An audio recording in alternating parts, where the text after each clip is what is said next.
Trends asset একাডেমিতে আপনাদের সকলকে স্বাগত। আমি সুব্রত। আজকে আমরা যে কাশ্মীরের পাহেলগাঁয়ে যে নৃশংস নারকীয় হত্যাকাণ্ড দুষ্কৃতীরা চালিয়েছে, তার প্রেক্ষিতে আমাদের ভারতীয় শেয়ার বাজার আগামী দিনে কীরকম রিয়্যাক্ট করতে পারে। আমরা দেখেছি যে এই নৃশংস বর্বর হত্যাকাণ্ডের প্রতিবাদ জানিয়ে আমাদের প্রতিরক্ষা মন্ত্রী শ্রী রাজনাথ সিং একটি বিবৃতি দিয়েছে যে এর ফল পাকিস্তানকে ভোগ করতে হবে। আমাদের প্রধানমন্ত্রী বিহারের মাটি থেকে দাঁড়িয়ে তিনি ঘোষণা দিয়েছেন যে পাকিস্তানকে ভয়ঙ্কর পরিণতির জন্য শিকার হতে হবে এবং অতীতে এ ধরনের তারা ভয়ঙ্কর পরিস্থিতির মুখোমুখি কখনোই হয়নি। তাই ভারত যে পাকিস্তানের উপর একটি আঘাত হানবে এটা বোঝাই যাচ্ছে, কিন্তু কবে, কখন, কোন মুহূর্তে হবে সেটি চূড়ান্ত সামরিক গোপনীয়তার বিষয়। আমরা ইতিপূর্বে উরি এবং বালাকোটে ভারতীয় প্রত্যাঘাত আমরা দেখেছি। তাই আগামী দিনে যে প্রত্যাঘাত হবে এটা অবশ্যম্ভাবী। তবে বন্ধুরা, মনে রাখতে হবে এই রকম সামরিক সংঘাতের সময় কিন্তু শেয়ার বাজারের উপর একটি বীভৎস প্রভাব আসে। আমরা ইতিপূর্বে রাশিয়া এবং ইউক্রেন সংঘাতের সময় দেখেছি যে ভারতীয় তথা গোটা পৃথিবীর শেয়ার বাজারে রক্তক্ষরণ হয়েছে এবং এর নেগেটিভ ইম্প্যাক্ট ইনভেস্টরদের এবং ট্রেডারদের ক্ষেত্রে আমরা লক্ষ্য করেছি। তাই সেই যেদিন ভারত পাকিস্তানের ওপর প্রত্যাঘাত করবে সেই দিন কিন্তু শর্ট টার্মে হলেও ভারতীয় শেয়ার বাজারে একটি ডাউন ট্রেন্ড আসতে পারে। তাই সেরকম পরিস্থিতিতে কিভাবে আমরা আমাদের পোর্টফোলিওকে সুরক্ষিত রাখব, আমরা যেভাবে সুরক্ষিত রাখতে পারি তার মধ্যে অন্যতম একটি হলো যে আমাদের ওই সময় নতুন করে বাইং আমরা অ্যাভয়েড করব এবং যে স্টকগুলিতে আমরা পজিটিভ রিটার্ন পেয়ে আছি তার 50% বুক করে বাকি 50%-এর ক্ষেত্রে আমরা স্টপ লস ট্রেল করে যাব। আমরা সাম্প্রতিক সময়ে মার্কেটের একটি কারেকশন মোডে ছিল, কেননা লাস্ট 2 সপ্তাহে ভারতীয় শেয়ার মার্কেট প্রায় 8% রিটার্ন জেনারেট করে দিয়েছে, যা অতীতে 10 বছরের মধ্যে দেখা যায়নি। তাই এই সময় একটি কারেকশন বা প্রফিট বুকিং স্বাভাবিক ছিল। ঠিক সেই মুহূর্তেই এইরকম একটি উত্তেজনাকর পরিস্থিতির সৃষ্টি হয়েছে। তাই এই স্বাভাবিক কারেকশন বা স্বাভাবিক প্রফিট বুকিংয়ের সাথে এই সামরিক উত্তেজনা কিন্তু মার্কেটের ক্ষেত্রে একটি ব্যাপক ডাউন ট্রেন্ড ঘটাতে পারে। আমরা লাস্ট ফ্রাইডেতে দেখলাম যে নিফটি প্রায় 500 পয়েন্টের কাছাকাছি ওঠানামা করেছে এবং সেন্সেক্স প্রায় 1000 পয়েন্ট ডাউন হয়ে গিয়েছিল, তারপরে খানিকটা রিকভার অবশ্যই করেছে। কিন্তু আগামী দিনের এই কূটনৈতিক সংঘাত যখন সামরিক সংঘাতে পরিণত হবে, বিশেষত তিস্তা চুক্তি বাতিলের সিন্ধু চুক্তি বাতিলের পর পাকিস্তানের যেটি লাইফ লাইন, প্রায় 25% জিডিপি এই সিন্ধুর জল থেকে আসে, তাই তারা প্রত্যাঘাত করার জন্য তারাও কিন্তু আহ, উত্তর দেওয়ার চেষ্টা করছে। আমরা যদি ইন্ডিয়া ভিক্সকে লক্ষ্য রাখি তাহলে ওখানে দেখতে পাবো ইন্ডিয়া ভিক্স বর্তমানে প্রায় 17.5-র কাছে ঘোরাফেরা করছে এবং এই ইন্ডিয়া ভিক্স আমাদের বলে দেয় যে আগামী দিনে স্টক মার্কেটে কীরকম ভলাটিলিটি থাকতে পারে। তাই ভলাটিলিটি যখন বেশি থাকবে তখন কিন্তু শেয়ারের দাম চরমভাবে ওঠানামা করবে। আমরা যদি এখানটায় দেখি যে ফ্রাইডে এপ্রিলের 7 তারিখ, সেখানে দেখছি ইন্ডিয়া ভিক্স প্রায় 14 থেকে একদম পৌঁছে গিয়েছিল 23.19 অবধি, অর্থাৎ প্রচণ্ড পরিমাণে ভলাটাইল হয়ে গিয়েছিল। আবার এখানে দেখতে পাচ্ছি আমরা যে বর্তমানে 17.1516-এর কাছে আছে।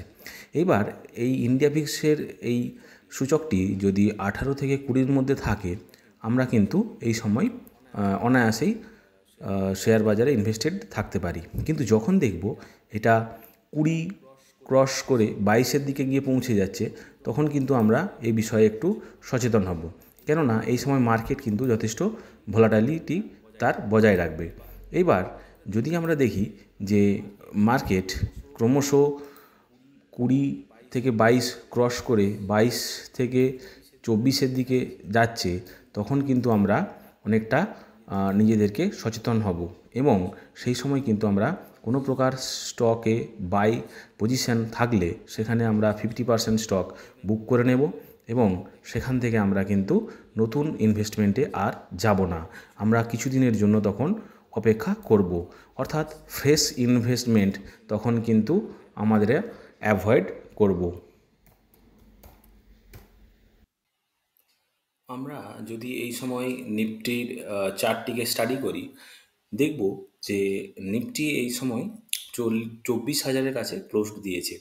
লাস্ট ফ্রাইডেতে একটি বীভৎস ফল আমরা দেখেছিলাম যে প্রায় নিফটি আমাদের 500 পয়েন্টের কাছাকাছি ফল করেছিল এবং সেন্সেক্স প্রায় 1000 পয়েন্টের কাছাকাছি ফল করেছিল, কিন্তু তারপর একটু রিকভারি শো করেছে। তো বর্তমান অবস্থায় নিফটি যে পজিশানে দাঁড়িয়ে আছে, অর্থাৎ ক্লোজিং বেসিসে যদি 24,000 আমরা ধরে নিই, তো তাহলে যে পজিশানে নিফটি দাঁড়িয়ে আছে এই রকম একটি উত্তেজনাকর পরিস্থিতিতে যদি সত্যি সত্যি ভারত পাকিস্তানকে আক্রমণ করে বসে, তাহলে কিন্তু ফরেন ইনস্টিটিউশনাল ইনভেস্টররা, যারা আমাদের শেয়ার মার্কেটের মূল চালিকা শক্তি, তারা কিন্তু তাদের পুঁজি সরিয়ে নেবে। আমরা অতীত দিনেও লক্ষ্য করেছি পৃথিবীর বিভিন্ন সংকটের সময় এফআইআই তাদের ইনভেস্টমেন্ট সেই দেশ থেকে সরিয়ে নিয়েছে। তো এক্ষেত্রেও সেরকম ঘটনা কিন্তু ঘটতে পারে। যদি সেরকম ঘটনা ঘটে তাহলে আমরা কি পজিশন নিতে পারি, আমাদের পোর্টফোলিও অবস্থান আমরা কীরকম রাখবো, তো সেই বেসিসে আমরা নিফটিকে এই চার্টটিকে স্টাডি করব। নিফটির ক্লোজিং বেসিসে যে 24,000-এ আছে, এই 24,000-এর মধ্যে 23,800 এই সাপোর্ট লেভেল, যেটি মাল্টিপল সাপোর্ট এর আগে নিয়েছিল নিফটি, তো সেই 23,800 এই লেভেলটিকে যদি নিফটি ব্রেক করে, তাহলে কিন্তু বন্ধুরা একটি বড় ফল, প্রায় 1000 পয়েন্টের ফল আমরা আগামী দিনে দেখলেও দেখতে পারি, যার নেক্সট সাপোর্ট লেভেল 22,800। এবার যদি সংঘাত দীর্ঘস্থায়ী হয়, দীর্ঘদিন ধরে চলে, তো তাহলে কিন্তু মার্কেট আরও একটি কারেকশান দিতে পারে। তো সেক্ষেত্রে আমরা যে স্ট্রং সাপোর্ট জোন দেখতে পাচ্ছি চার্টের ক্ষেত্রে, সেটি হলো প্রায় 22,000 থেকে 22,000। তো এই রকম 22,000 যে সাপোর্ট জোন, অর্থাৎ বর্তমানের 24,000 থেকে প্রায় 22,000, অর্থাৎ প্রায় 2,000 পয়েন্ট, প্রায় 10%-এর কাছাকাছি কিন্তু একটা কারেকশান হলেও হতে পারে, যদি এই সামরিক সংঘাত একটু লেন্দি হয়।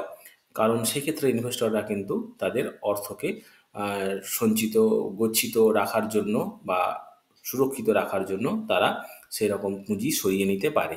তো এই রকম পজিশনের ক্ষেত্রে বন্ধুরা আমাদেরকেও কিন্তু মাথা ঠান্ডা রেখে সেই রকম পথে হাঁটতে হবে, এবং আমরা সেই রকম পথে হাঁটার অর্থ হলো আমরা এই সময় নতুন করে কোনো বাই এন্ট্রি করব না, অর্থাৎ নতুনভাবে কোনো স্টকে আমরা ইনভেস্ট করব না, এবং আমরা আমাদের পোর্টফোলিওতে যে স্টকগুলি রয়েছে তার ফান্ডামেন্টাল অ্যানালিসিস কিন্তু আমাদেরকে এই সময় করতে হবে।